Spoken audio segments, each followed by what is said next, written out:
Ano ang naging problema ngayon na sinasabi po ni Secretary Banoy? Ang nakikita natin, no, Manong Ted, during our initial investigation, kasi dumadaan muna sila sa Transport Network Company dati. So pagpunta na sa TNC, ang TNC na po ang mag-endorse sa LTFRB ng kanilang aplikasyon. So lahat na may-ari ng sasakyan, pumupunta po sa TNC. No? Now, each TNC, binigyan ho ng alokasyon last time ng 100 units per day. Pero hindi naman ho nababantayan to. Kasi pinafile nila dito, pinafile ho nila sa LTFRB. Some kaya nila yung 100 per day, yung iba less than 100. Pero hindi na natin alam, hindi na nalaman ng LTFRB ilan ang pumupunta sa TNC in the first place. Kasi pagpunta po sa TNC, ino-onboard na po nila. So there can be like 200 applications sa TNC. Ang ipapasok muna ng TNC sa LTFRB, yung 100 a day. Pero yung sa lahat, nandun pa rin sa kanila. Onboarded na po yun.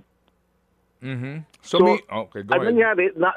Naabuso po itong sistemang to. Okay. Na onboard sa onboard, kahit wala pang approval ng LTFRB. Okay. Ito po ay nangyari dati kasi nga po kaninyo ngayon, Opo. ang sino man pong gustong maging TNVS ay maaari mag-apply ng kanyang certificate nga po, no, para sa kanyang operasyon direkta sa LTFRB. Ito ho ba'y noon pa ho o hanggang ngayon nangyayari? Ito, ongoing lang ho to. We started it this year, Manong Ted. No? Pinindot run natin yung sistema, tinest run po natin. Pero ngayon, syempre, naka-hold po yan. Hindi ho tayo nagbubukas ng panibagong slots, no? At this point in time. Pero during the pilot run, yun po ginagawa natin. Online filing na po ang ginagawa ng mga TNVS. Tapos nakakakuha ho sila ng permit to cooperate from LTFRB, doon pa lang sila pupunta. Doon pa lang ho sila pupunta sa TNC para ma-onboard po sila. Yun. Pero ang nangyari nga po dito, itong TNC onboard nang wala pa hong mga permit itong mga TNVS na ito sa inyo. That's right po. Okay, sige. So klarong-klaro na po ito. Ngayon, gaano karami ito at ilang TNC ang questionable ngayon, ang kanila pong listahan ng mga on-board na mga units nila?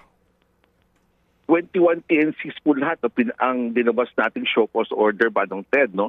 Precisely to explain bakit mukhang sobra-sobra ang na-onboard nila. Out of the authorized 54,000, ang nasubmit nila sa DSWD, kulang-kulang 150,000, Manong Ted. Mga kapatid, patuloy po kayong tumutok sa 105.9 True FM para sa totoong balita, impormasyon, music and entertainment. Mag-subscribe sa aming YouTube channel at podcast at sundan nyo kami sa Facebook, Instagram, X at TikTok sa True Network PH. Bisitahin din po ang aming official website, truefm.ph.